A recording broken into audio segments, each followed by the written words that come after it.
Welcome to The Lens with me, Sarah Travers. The Lens is a business in the community podcast in partnership with One Young World. I'm really thrilled to introduce our guests today. They are Malcolm Gomersall, CEO of Grant Thornton UK, one of the country's leading multidisciplinary professional services firms with more than 5,500 partners and professionals providing assurance and financial advice to organisations across the public and private sectors. And joining Malcolm, we welcome May Asagba, who is the founder of CAIN Educational Foundation, an organisation based in Lagos, Nigeria, dedicated to empowering underprivileged Africans.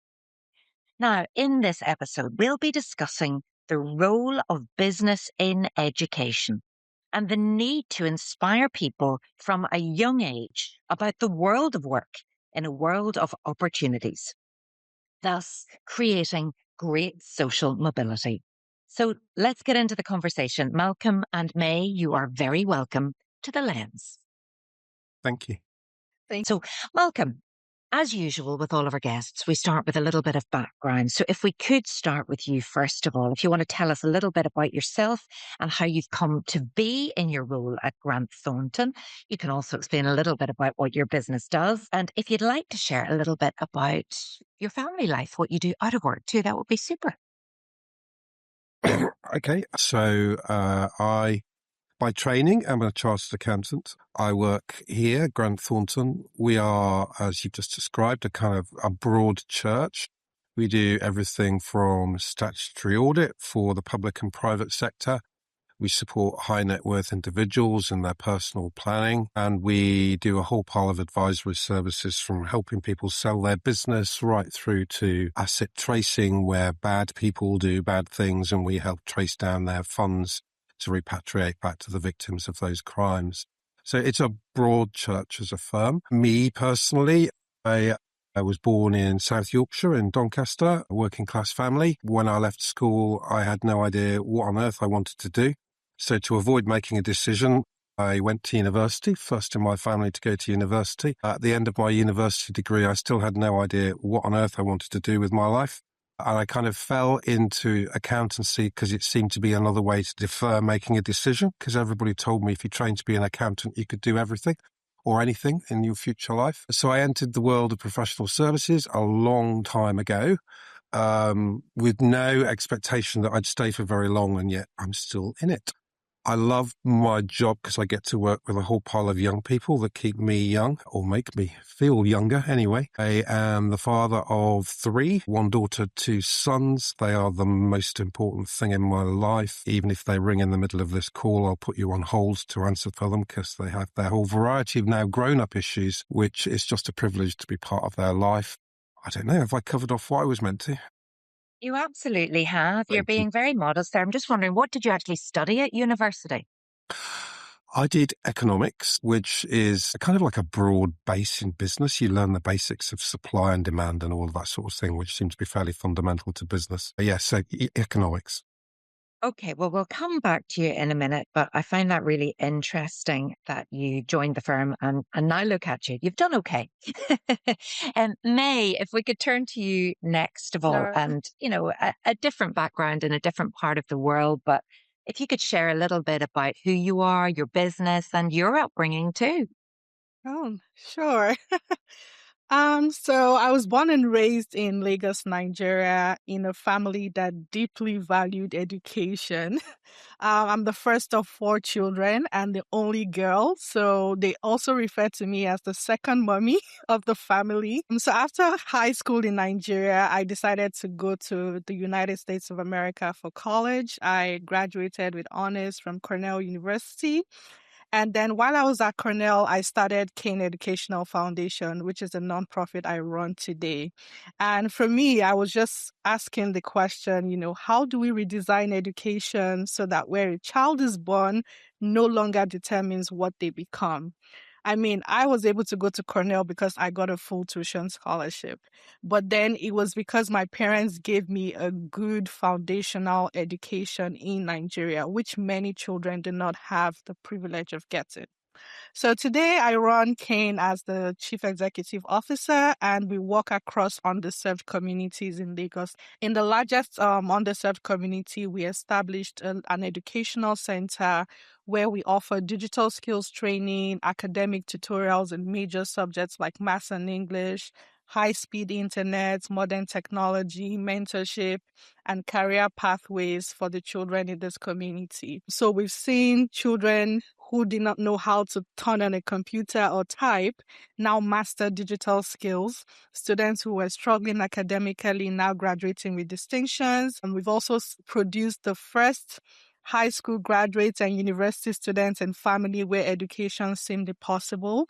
We've done over 13 projects and impacted over 14,000 young people. And alongside the work that I do, I also contribute to like policies and global conversations that shape the future of education and youth opportunity through consultations with UNESCO, UNICEF, and through some international stages like the One Young World and Microsoft. So really at the heart of everything that I do is just to expand access to quality education and digital opportunities so that young people in underserved communities can actually shape their own futures. May, it is so commendable to hear your story, and even, more impressive. You founded CAIN Africa at the age of 21. So you just finished your own university experience, and yet you were straight in wanting to give back, not for profit. I need you to tell all of our listeners who'll be tuning in and wanting to know, is business doing enough?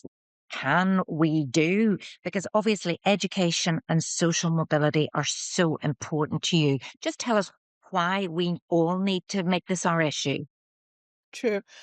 So in developing countries, especially in African countries, I think the classroom is one of the few places where the lottery of birth can be rewritten in real time. I mean, none of us choose the families we're from. None of us choose the communities we're born into. So it's unfair for some people to have advantage and some people not have the advantage to be able to advance in life.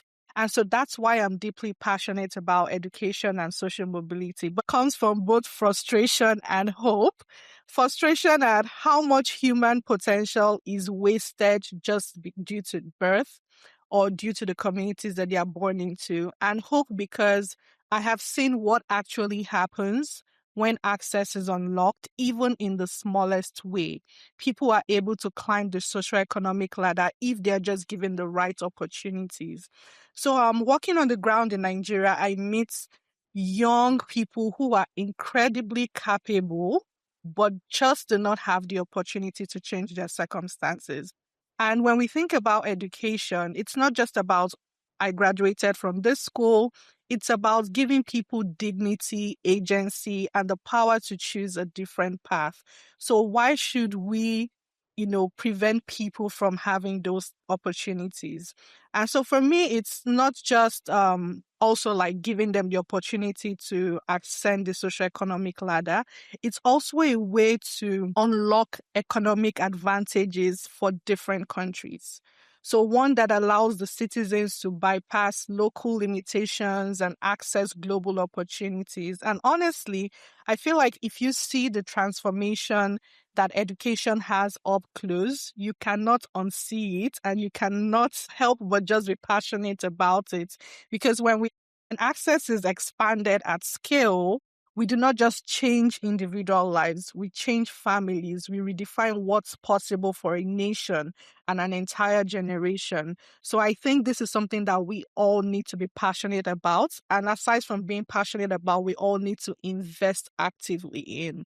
Wow. I mean, dignity, agency, the power to choose. Malcolm, you're nodding your head. Yeah, I mean, it's inspiring, isn't it? And I couldn't agree more. When May talks about people coming in and then changing families, I'd go even further, changing communities, because those families are part of communities. And once people realize that things are possible, accident of birth isn't the thing that defines you, the ripple impacts are just fundamental for families, for communities, for parts of the world. So yeah, I couldn't agree more. And inspiring words. And in terms of Grant Thornton, Malcolm, maybe these are the biases that I have, but in terms of the professional services, the firm that you have in schools, accountancy isn't the obvious choice for many. Is that fair to say? 100%. Absolutely. It's not. It has a reputation still for being quite safe, quite middle class, quite posh. Yeah, I mean, that is a reputation that still exists. It's not the case, though. So as a profession for a number of years, we've been ultra focused on getting talent in from the broader world, from the broader economic environment. So something called Access Accountancy, which I was a patron of, that's about getting people in from different backgrounds and giving them the opportunity to do something that they never thought they could do. The getting in bit is something we've been working on as a profession for years, and the firm I represent has been working on that for years. Increasingly, though, the focus is on getting on, not just getting in. So picking up on May's point, you can bring people in, but if they fail, that has a negative impact. But you need to support them to get on and to succeed, because when you see somebody around you doing something different and succeeding, it raises the heads of everybody in that community to try and, well, maybe I could do that. And maybe I could do something that I didn't think I could do. And that fundamentally is my personal story. I never thought I could be a chartered accountant. I never thought I could exist in this world. But luckily, people took a risk on me and people supported me when I arrived. By a bit of luck and a lot of support, I've ended up where I am today. And Malcolm, you mentioned there your getting in approach, your getting on approach. There's a third pillar, isn't there? Belonging. Yeah, belonging. So getting on is about supporting people to understand the challenges of people from different backgrounds. Belonging is about the programs that you put in place to support people to be successful. Typically, people from very different backgrounds need a little bit more time and a little bit more support. If I go back in my career, I needed more time and more support. I needed to learn things which others didn't know, which others knew and I didn't. So I bought my first suits to go and be a chartered accountant. I realized I needed to press it. I didn't realize I needed to iron my shirt. I didn't realize that I needed to do this thing called active listening, where you nod when people are talking. I just didn't know those things. So belonging is about the support that you give to people for the world that are around them to help them learn to be successful. So the support goes in terms of the people that you are working with, educating them about what support people like me needed, and then helping people like me learn how to exist in this world. Absolutely. I'd love to hear a little bit more about, Malcolm, what you think, what practical steps businesses can take, just sharing some of your own experiences to influence social mobility. How can business make careers more visible and appealing to young people, especially in those sectors facing skills shortages right now? There are opportunities, perhaps. Well, the flip side of everything that May said is that all businesses are looking for highly talented people. If they only look at 10% of what's available, then they're missing out on 90% of talent. So people talk to me about the business case for social mobility. It's not a business case, it's common sense. There are talented people who are in a world which we don't normally go to by professional services firms. They're typically going to red brick universities and they're looking to recruit a certain sort of people. Half of our recruitment is from schools directly, people who can't afford to go to university, who are just as talented, but by accident of birth don't have the right or the opportunity that other people have. So it begins with just raise your head. If you're looking for talented people, look at the whole marketplace. And then the knock-on impacts that May described are there for society. If I looked, when I began my social mobility journey, it was to get involved after I became a partner. So the partners are business owners. There are 200 or so of us of the 5,500 you described who are partners. What I worked out when I became a partner is that I couldn't get into the firm that I was a partner in because of the degree requirements and the exam requirements that we had. So I would never have been able to get in to the firm that I was a partner in, which takes you to the basics. You must be doing something wrong in your recruitment strategy if you're excluding people who are already successful. So it began with look at the whole market, and then it's look at who's successful in your business and where did they come from, and take a risk on more people like that. I think those are the two fundamental no-brainers. Every business needs to look at things in that basis, and then to recognize that talent from different sources needs different support. We're not all the same. May and I will need different support in our lives to be successful. So don't treat everybody as a commodity. We're human beings. So different support, different routes into the profession, and look at the whole talent map. Those are the compelling things for me that businesses need to be thinking about. And it's no wonder why you were crowned Social Mobility Champion of the Year when you tell us those stories. But you're able to make changes because you're in a position of power, and that's wonderful. But what about those organizations where people still aren't visible, still aren't seen? You want to change the way we recruit. You want to get rid of grade requirements for recruitment. You want to provide all this extra support. It's just going to be such hard work, isn't it? There's a reason why I'm on this podcast and do the things that I do. It's to try and tell the basic story. I don't think there's anything desperately complicated. This is about doing the right thing. It's about responsible capitalism. It's about making your business more successful. We work with entrepreneurs. We work with the public sector. We work with all sorts of people. We will be successful if we represent the society around us. And the society around us isn't a bunch of people who went to posh universities and had privilege growing up. Society around us, our clients, everything around us is a broad church. That's why I keep talking about this topic, just to make it really clear to everybody. It's not difficult. It's just common sense. May, it's not difficult. It's just common sense. Give us your thoughts on this and tips and advice to businesses tuning in today who actually want to make a difference but don't know where to start. Okay. I really love all the points that Malcolm brought up, but I think what I'm going to add is that where businesses must step in, they can't just step in as donors. They have to step in as co-architects of the educational system. So I think they need to start thinking of how can they move beyond CSR partnerships into real partnerships. So how can businesses help shape the curricula to reflect real world needs? How can they provide access to tools and technology? How can they create broader pathways through internships, apprenticeships, and entry-level opportunities? And then, because I've seen the work that happens on the ground where people who are trained with industry relevant skills and are given the opportunity to apply those skills, they move faster up the ladder because they're able to move from learning to earning and contributing to economic development much faster. So that makes the transition easily transformative. I think businesses bring a proximity to execution and real world consequences because they understand how ideas move from concepts to impact under pressure, at scale, in response to real demand. And that practical intelligence is what can help education systems become more aligned with the realities of the people that they actually bring into the organizations. So really, I think they need to move more from a peripheral approach to more of a central approach. They need to invest, they need to collaborate, and they need to take shared ownership of outcomes in the educational sector.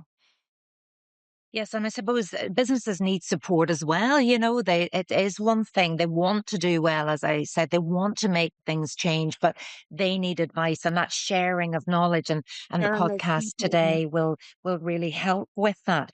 You've identified a few key areas there, but from your perspective, what are the biggest gaps between what businesses need right now and what education in its current form? And I know globally it varies and from country to country. But what are the biggest gaps between what businesses need and what education currently provides? And how then can that collaboration close those gaps? So I think I'll mention 3 major gaps that I see every day. The first one is the relevance gap. So you have young people who are graduating, they have the theoretical knowledge, but little exposure to real world application.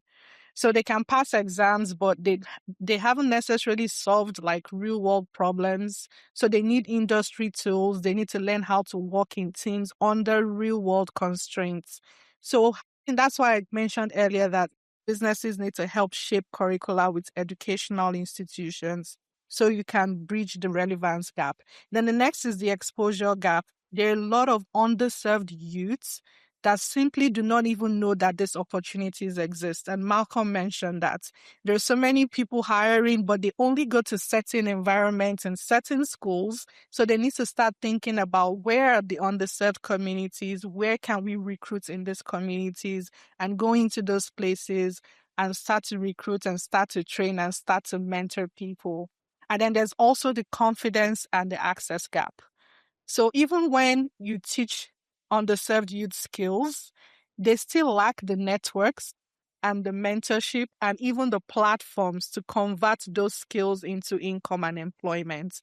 And we cannot ignore the fact that employment biases happen. And so people look down on people from those communities or those backgrounds. So, with mentorship and then with the right networks, they can, overcome those barriers. So I think we need to really have a stronger collaboration where, we're able to collapse these gaps so that school and work can kind of become like the same place. It's not like two different places. We're all learning, we're all growing. And if we can just try to bridge those gaps by working together in close partnerships, I think we'll be able to make more progress. And Malcolm, your thoughts, please, on that. I couldn't agree more. I think if I look back on my own journey, mentorship was fundamental to it. People taking me aside, talking to me about what was important and my own journey and my own career. And it's something that we do. We do these social mobility tea breaks where we get people together to talk about issues that they face. I'm bringing alive what May said. There are real live issues. We still have something called accent bias in this country, where how you speak is perceived by many to be more important than what you're actually saying. So you need real granular, down in the weeds actions to talk to people about these issues. One of the most silly things that I did, which I thought would help me be successful, and sadly it might be true, was to learn to speak with a different accent. I'm from Yorkshire. My accent originally is very different to the one that I have today. I changed it to try and fit in. I don't want people to have to do that anymore. So that's real granular action. That's amazing. I thought that perhaps that had changed, maybe with the Big Brother. Lots of regional accents was becoming quite cool to have a different accent. But you say that is still a real barrier there, and there's still those biases that exist. Look, it's not. I mean, I'm the oldest person on this call by a long way, so I grew up in a time when it was a bit less regional. But it's still an issue. It's still an issue today, just not as big. I'd love to go to some examples. May, you mentioned that it's only by seeing the transformation that, hearing the stories, understanding the difference that access, that dignity, that agency, that confidence, that mentoring, that, to see the change that has on lives. I would love if you could share some of those examples with us. Sure. So I like to talk about this story. Her name is Elizabeth. So the first time she actually touched a computer was in our digital skills lab, and she was about 15, 16 at this time. And literally her fingers were trembling on the keyboard. She couldn't turn on a computer. She couldn't type. And 3 months later, because our digital literacy program is a 3-month program, she was not just typing, she was coding, building web pages, doing graphic designs to help her family's small business. And she was also teaching other girls in the community how to navigate a computer and how to code. And I think for me, it was just the transformation from seeing someone whose hands is trembling, who was about to cry because she didn't know how to operate a computer, to now teaching girls with so much confidence and talking about her future with so much confidence. So for me, it's like that transformation up close just does something to you, and you're like, we need to do more of this at scale. And there's also this story of this other woman, Mrs. Babalola. She was actually homeless. She was squatting in a church with 3 of her children. Her children had to stop school because her husband left her. But then we took her in, we coached her, did business coaching, provided her a small grant. And recently she sat down with me, and in tears, she was like, I can now pay for my house rent and pay the tuition of my kids. Thank you for bringing out what I didn't know I had in me. So it's that confidence, that dignity restored. Like now I can rent an apartment. Now I can pay for my children's tuition. Now I'm earning this amount of money to live a better life. I didn't know I was capable of doing that. But now I know, right? And she's thinking bigger of how to expand her business and how to, send her children to college as well. So you can see the ripple effect, like Malcolm mentioned, happening in the family. Her daughter too went from a failing grade to having distinctions just because of that change in her mom's life. So all of these things, when you see them up close, you think about just with little efforts here and there, little intentional efforts, we can actually change the trajectory of someone's life, their family's life, and the community. Absolutely. And it could have easily gone the other way, couldn't it? If you Exactly. hadn't have just cared and staged a little bit of an intervention then and built that woman up to feel like she could hold her head up and be proud of herself, because that's often affects a lot of people that, they can't look people in the eyes. They don't feel equal. Exactly. Malcolm, can you share any examples with us of the work closer to home that you've done and the transformation that you've seen? Um, so many, I don't know where to start. If I go to the very top of our organisation and our leadership team, my leadership team, a third of them didn't go to university. Third are the first people in their family to go to university. So it goes right the way through the business from the top to the bottom. We have we do this Access Accountancy program where we bring in people and give them an internship. One of the most inspirational days of the year is when I get to go along to that and we talk to the group and I hear them talking about where they are in their life and the fact that they can't quite believe that they're in an office and they've got a pass to be in the office for the day. And they're hearing people talk to them and want them to be successful. Those days are always incredibly moving. It wouldn't be fair on me to name names, but yeah, so many examples. And how do we make sure that social mobility stays on the agenda? How do we make sure that it stays a priority for everyone? At a time where, let's face it, the world is a little bit up the left. Malcolm. This podcast is a start. Every one of us needs to carry on talking, keep on talking about the issue and not let it go away. If you look at some of the challenges that exist in the country that I sit in, many of them go back to the very core, the fact that power is focused in the hands of people who aren't diverse. People feel that they haven't got a voice, that people aren't being represented. The more we talk about this agenda, the more that we genuinely change lives, that changes communities. It's fundamental. It's everybody's responsibility to talk about the issue. When we first started talking about it, I remember internally people were saying, why do you want to know about my education? Why do you want to know about my family? It's nothing to do with you. It's about collecting data and proving that you're making a difference, because that is an inspiration to others to give data and to make a difference. So it begins with us. And May, your expertise has made you a much sought after voice. You speak all the time. You've been interviewed by BBC News. You've given TED Talks. You've been recognized with the Clinton Global Initiative at The Guardian. It is about talking about it all of the time, getting front and center, and for people to actually be engaged and listening. Talking's one thing, but they have to be listening. Mm, yes. So So, I'm just sorry, you can sorry, go May, ahead. I spoke over you there. Oh, no, no, no. I was just going to go off something that Malcolm said. Yeah, we need to talk about it. But then you mentioned something critical. We need to get people to actually listen and then take action. So we need to become more creative with how we're doing storytelling, how we're presenting data, understanding that we have a wide array of audience who are watching it. Some people prefer videos, some people like to see designs, graphics, comics. So we need to figure out how can we be more creative in storytelling? How can we show our impact in such a way that we're capturing people's attention, and after capturing their attention, we're moving them to actually take action. I'd love to know if you have any questions you'd like to ask each other. May, do you have a question for Malcolm? Yes, I do. Go on then. Sure.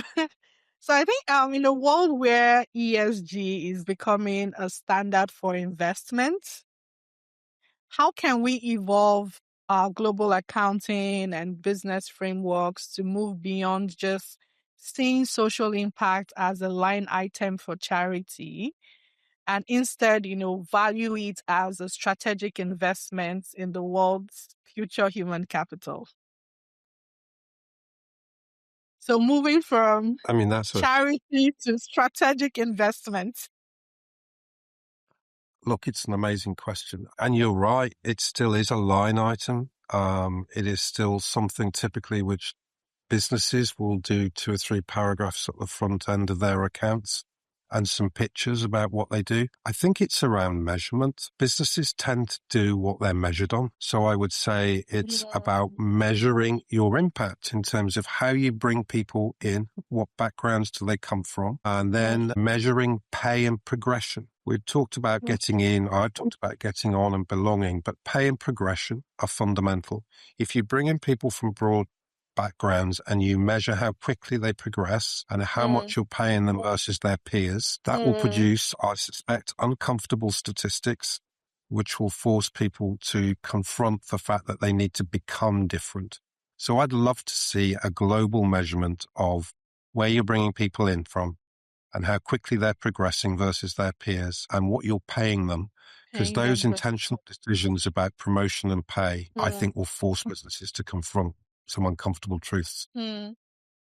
Those are great points. Noted. And Malcolm, would you have a question for May? Yeah, look, May's story is amazing and inspirational. In 21, when you started your business, can you tell me, how long did you think about it before you did it? And what made you be brave and go for it? Go for it. So I started thinking about it actually when I was in high school in Nigeria. So my family used to have this small gift shop and I used to help my mom run the business. And so one time she put me in charge of hiring. But then for the job, you have to be a high school graduate and then I have to test and interview them. And then I was still a high school student and I was able to do that. And then I saw that a lot of the candidates who came in could barely read, write, or think coherently. So it was a simple test, but they were all failing. And then I noticed a pattern. All of them went to under-resourced schools. But then there was this particular lady who kept coming back, kept crying, kept begging me that she really needed a job for her family to survive. But I couldn't employ her because she wasn't qualified for the job. And I'm an empath, so I made a promise to God that day that even though I couldn't help this young lady, I would definitely help many like when I become a millionaire. But newsflash, I wasn't a millionaire at 21. I'm not one now. But then getting to Cornell, getting that scholarship, I was reminded about my privilege and I was reminded about the vow that I made. And I said, you know what, I'm just going to start this now. And that's how we kickstarted the organization. It's fascinating. I speak to our young people a lot, and I'm often asked, what's the one thing that you'd encourage us to do? And I always use one word, which is curiosity. And it's fascinating. At the heart of your story, you looked at something and were curious about why it was what it was, and then you went on to try and make it different. Curiosity is a fundamental skill for successful people. And it's amazing your journey began with curiosity, and incredible. And then just seeing it through. I mean, loads of us have, I would love to make a difference. I'm going to do this. And then we don't. But May, you are incredible. You really are. Thank you. So thank you for sharing everything with us today. I'm just wondering as well, we asked the same final 2 questions to each of our guests on the lens. And staying with the topic maybe of social mobility, if you could encourage our listeners to read one piece of research or one report or one book or listen to another podcast that has inspired you to be more responsible in this area, what would it be, Malcolm? I'd encourage you to look in the UK at the Bridge Group website. The Bridge Group do some amazing research, and also Social Mobility Foundation produce some amazing research. So I go to the Bridge Group website and Social Mobility Foundation. We work with both groups, are proud to do so. they do the right thing year in, year out in terms of progressing this agenda and challenging us all to do something different. So I go to those two. Great. Okay. And some good advice there as well. If you want to improve how you recruit, how you make sure that people are encouraged to shine. May, what about you? For me, it would be the World Bank's Learning to Realize Education's Promise. It's one of their reports, and it confronts the idea that, schooling is not the same as learning. So I think for me, what that did to me, it challenged the common assumption in development work that we have to move from just building schools, providing tools, to actually measuring outcomes and transformation. Like Malcolm mentioned, those are the things that actually, so we need to focus more on when students come into school, are they actually learning? When they leave school, what does their life look like? What does their income look like? What does their socioeconomic mobility look like? So I think that challenges us, and it had also helped me, say no to certain partnerships that are more focused on optics rather than outcomes, and just, do our work in such a way that for every child that enters, we're able to see how their life has changed and how their life has transformed. Yes, and I suppose every single one of us should be challenging our biases, looking at how judgmental we are, whether, if we don't realize it, and thinking differently, doing differently, acting differently as a result of this. So great suggestions there. The final question to each of you, as responsible leaders, and we know that you are, you've demonstrated that very clearly. What are you personally committed to doing more of or less of in the coming year? May. Okay, more of protecting my capacity so that I'm able to focus on the work that leads to real lasting outcomes. So not just activity for optics, but actually real outcomes. And I'm very intentional now about like the partnerships I enter, the platforms I engage with. And then I also prioritize self-care and rest because I realize that I cannot pour from an empty cup. At the end of the day, the quality of my impact will always be tied to the quality of my well-being. And I'm choosing to do both of them intentionally, my well-being and the impact that I'm making. Definitely protecting your capacity is extremely important. So absolutely. Malcolm, what about you? Building on May's theme, I'm really intentional about where I spend my time. There are many, many different calls on your time. When you get to a certain position in business, people are always wanting to talk to you about things, but I'm really intentional. I have a set of life goals in terms of where I want to spend my time. And at the end of every week, I look forward for the next 4 weeks and I look at where I'm spending my time and is it consistent with my life goals? And that means being challenging and saying no to a lot of things. You have to say no to say yes. I couldn't agree more. You can't pour from an empty cup. So I don't allow myself to be overstretched in terms of too many commitments. The worst day imaginable for me is Teams meeting followed by call, followed by in-person meeting, and you don't get any time to think. Time to think is fundamental to me. So intentionality and creating time to think, that allows you to make the best difference that you can. I love that. And I hope everybody is listening and making sure that they look in their diaries and see a little bit of space in there. Protect your time. It has been an absolute pleasure to talk to each of you today, each of you champions for social mobility in different ways. And thank you for sharing this conversation. It's been a joy. So you have been listening to The Lens with me, Sarah Travers. If your business would like support to be stronger in supporting your people, the planet, or the places in which you are located, then please visit www.bitc.org.uk. My thanks again to our guests and thank you for tuning in, and we'll see you next time.